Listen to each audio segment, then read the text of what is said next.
Hi friends, कसे आहात सगळे? मी आहे जयश्री आणि महा एक्झाम्स या यूट्यूब चॅनलवर तुमचं पुन्हा एकदा खूप खूप मनापासून स्वागत. तर फ्रेंड्स, आज आपण महा-टी-ईटीतील परिसर अभ्यास याविषयी काही प्रश्न उत्तरे पाहणार आहोत. त्याआधी जर चॅनलवर नवीन असाल आणि चॅनलला सबस्क्राईब केले नसेल तर महा एक्झाम्स या यूट्यूब चॅनलला नक्की सबस्क्राईब करा. चला तर मग वळूयात आपल्या पहिल्या प्रश्नाकडे. प्रश्न आहे, तर परिसर अभ्यास वस्तुनिष्ठ प्रश्न भाग 1.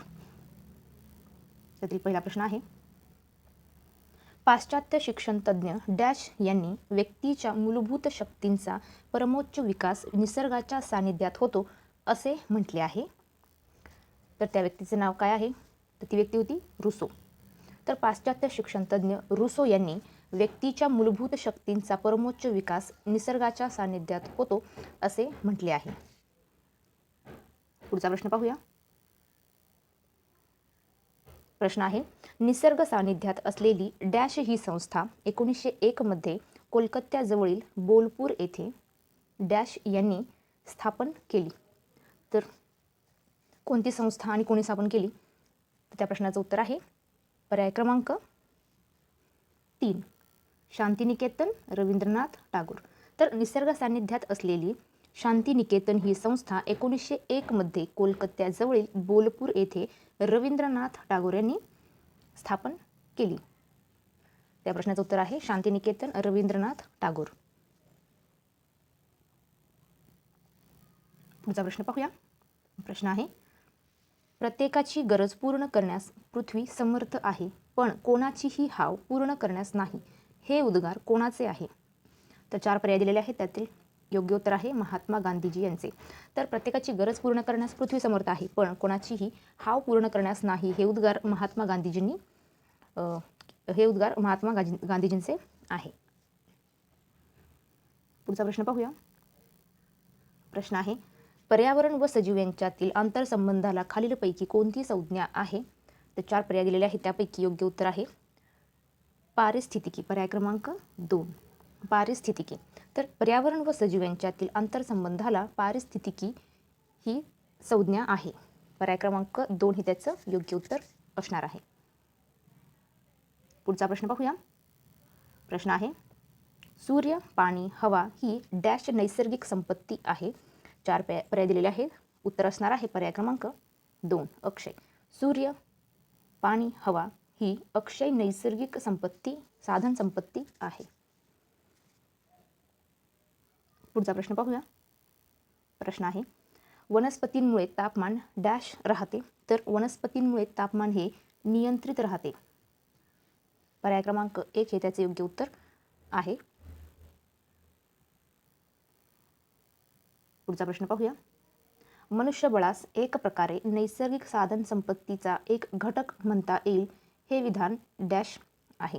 तर मनुष्यबळास एक प्रकारे नैसर्गिक साधन संपत्तीचा एक घटक म्हणता येईल. हे विधान पूर्णपणे बरोबर आहे. पुढचा प्रश्न पाहूया. पवन ऊर्जा व सौर ऊर्जा ही डॅश ऊर्जा साधने आहे. तर या प्रश्नाचं योग्य उत्तर असणार आहे पर्याय क्रमांक 1. तर पवन ऊर्जा व सौर ऊर्जा ही अपारंपरिक ऊर्जा साधने आहे. उत्तर असणार आहे अपारंपरिक. पुढचा प्रश्न पाहूया. परिसराच्या माध्यमातून परिसरासाठी दिले जाणारे शिक्षण म्हणजे डॅश शिक्षण होय. याचे योग्य उत्तर असणार आहे पर्याय क्रमांक 2, पर्यावरणाचे. तर परिसराच्या माध्यमातून परिसरासाठी दिले जाणारे शिक्षण म्हणजे पर्यावरणाचे शिक्षण होय. उत्तर आहे पर्यावरण. पुढचा प्रश्न पाहूया. प्रश्न आहे, वनस्पतींनी ग्रहण केलेला कार्बन डायऑक्साईड वनस्पती, प्राणी यांच्या भक्षणाद्वारे पुन्हा वातावरणात मिसळतो. यालाच डॅश चक्र असे म्हणतात. तर या प्रश्नाचं उत्तर असणार आहे पर्याय क्रमांक 3, कार्बन. तर वनस्पतींनी ग्रहण केलेला कार्बन डायऑक्साईड वनस्पती, प्राणी यांच्या भक्षणाद्वारे पुन्हा वातावरणात मिसळतो. यालाच कार्बन चक्र असे म्हणतात. पुढचा प्रश्न पाहूया. प्रश्न आहे, पोषक द्रव्यांचे संक्रमण एका घटकापासून दुसऱ्या घटकाकडे अशी एक शृंखला तयार होते. त्याला डॅश म्हणतात. तर त्याला अन्न साखळी असे म्हणतात.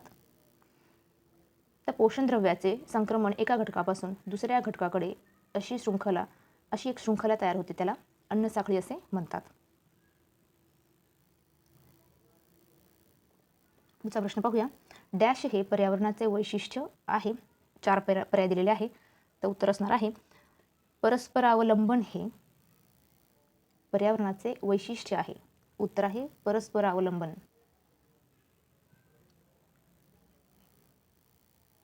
पुढचा प्रश्न पाहूया. वापर पूर्णपणे टाळणे, कमीत कमी करणे, पूर्णपणे व पुनर्वापर करणे ही 4 सूत्रे नैसर्गिक साधन संपत्तीच्या बाबतीत लक्षात ठेवण्यास पर्यावरणाचे डॅश साधता येईल. उत्तर असणार आहे संतुलन. तर वापर पूर्णपणे टाळणे, कमीत कमी करणे, पूर्णपणे व पुनर्वापर करणे ही 4 सूत्रे नैसर्गिक साधन संपत्तीच्या बाबतीत लक्षात ठेवल्यास पर्यावरणाचे संतुलन साधता येईल. उत्तर असणार आहे संतुलन. पुढचा प्रश्न पाहूया. द आउटलुक टॉवर ही संस्था डॅश यांनी एडनबर्ग येथे स्थापन केली. तर उत्तर आहे द आउटलुक टॉवर ही संस्था पॅट्रिक गेडिस यांनी एडनबर्ग येथे स्थापन केली. पर्याय क्रमांक 3 पॅट्रिक गेडिस.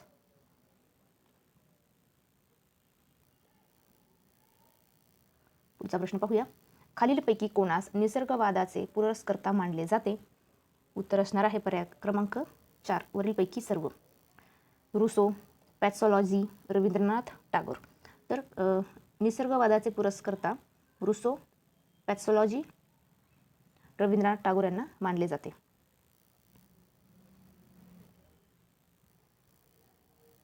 पुढचा प्रश्न पाहूया. सन 1980 मध्ये भारतात केंद्रीय स्तरावर पर्यावरण विभागाची स्थापना केली गेली. या विभागाचे परिवर्तन पुढे केंद्रीय पर्यावरण व वन मंत्रालयात झाले. खालीलपैकी कोणत्या वर्षी झाले? त्या प्रश्नाचं उत्तर आहे पर्याय क्रमांक 3 1985 साली. तर सन 1980 मध्ये भारतात केंद्रीय स्तरावर पर्यावरण विभागाची स्थापना केली गेली. या विभागाचे परिवर्तन पुढे केंद्रीय पर्यावरण व वन मंत्रालयात झाले. तर 1985 मध्ये या विभागाचे परिवर्तन झाले. पुढचा प्रश्न पाहूया. सन डॅश मध्ये बेलग्रेड येथे पर्यावरण शिक्षण या विषयावर जागतिक परिषद झाली. कोणत्या वर्षी? तर पर्याय क्रमांक 1 1975 साली बेलग्रेड येथे पर्यावरण शिक्षण या विषयावर जागतिक परिषद झाली. पुढचा प्रश्न पाहूया. प्रश्न आहे दुधाचे दही होते तेव्हा कोणते आम्ल तयार होते? तर उत्तर आहे लॅक्टिक आम्ल. दुधाचे दही होते तेव्हा लॅक्टिक आम्ल तयार होते. पुढचा प्रश्न पाहूया. अभ्यासक्रमातील प्रत्येक डॅश योग्य पद्धतीने मुलांना समजला पाहिजे. तर उत्तर असणार आहे तर अभ्यासक्रमातील प्रत्येक संबोध योग्य पद्धतीने मुलांना समजला पाहिजे. उत्तर आहे संबोध. पुढचा प्रश्न पाहूया. ज्या अवयवांमार्फत माणसाला स्पर्श, गंध, चव, रंग, श्रवण यांचे ज्ञान होते त्यांना डॅश म्हणतात? उत्तर आहे ज्ञानेंद्रिये.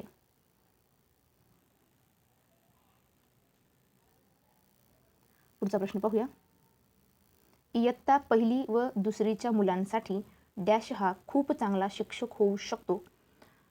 तर उत्तर आहे पर्याय क्रमांक 4 इयत्ता पहिली व दुसरीच्या मुलांसाठी परिसर हा खूप चांगला शिक्षक होऊ शकतो. पुढचा प्रश्न पाहूया. पर्यावरण शिक्षण शिक्षक हस्तपुस्तिकेचे नाव काय आहे? उत्तर आहे पर्यावरण शिक्षण शिक्षक हस्तपुस्तिकेचे नाव निसर्गवेध हे आहे. पुढचा प्रश्न पाहूया. खालीलपैकी कोणाकडून शिक्षकांसाठी हस्तपुस्तिका तयार केल्या जातात? उत्तर आहे पर्याय क्रमांक 1 महाराष्ट्र राज्य पाठ्यपुस्तक निर्मिती व अभ्यासक्रम संशोधन मंडळ.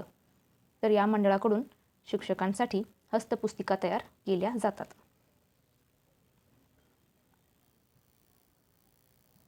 पुढचा प्रश्न पाहूया. इयत्ता 3री 4थीच्या परिसर अभ्यासातील संबोध विद्यार्थ्यांच्या डॅश निगडित असणारे आहे. उत्तर आहे दैनंदिन जीवनाशी. इयत्ता 3री-4थीच्या परिसर अभ्यासातील संबोध विद्यार्थ्यांच्या दैनंदिन जीवनाशी निगडीत असणारे आहे. पुढचा प्रश्न पाहूया. इयत्ता 3री-4थीच्या परिसर अभ्यासाच्या पाठ्यपुस्तकाचे नाव काय आहे? उत्तर आहे परिसर अभ्यास.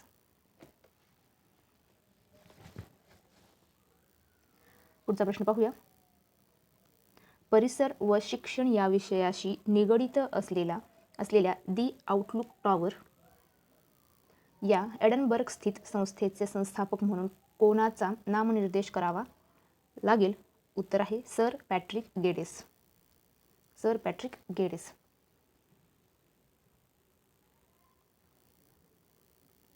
पुढचा प्रश्न पाहूया. रयतांनी ही झाडे लावून लेकरासारखी बहुत काळ जतन करून ठेवली. ती झाडे तोडल्यावर त्यांचे दुःखास पारावार काय? डॅश या वृक्षाच्या अभावी हानीही होते. पर्यावरणाचे महत्त्व स्पष्ट करणारे हे उद्गार खालीलपैकी कोणाचे आहे? तर उत्तर आहे छत्रपती शिवाजी महाराजांचे.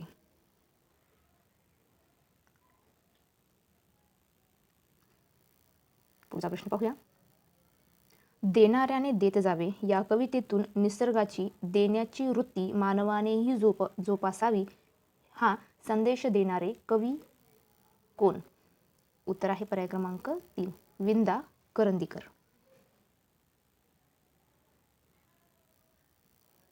पुढचा प्रश्न पाहूया.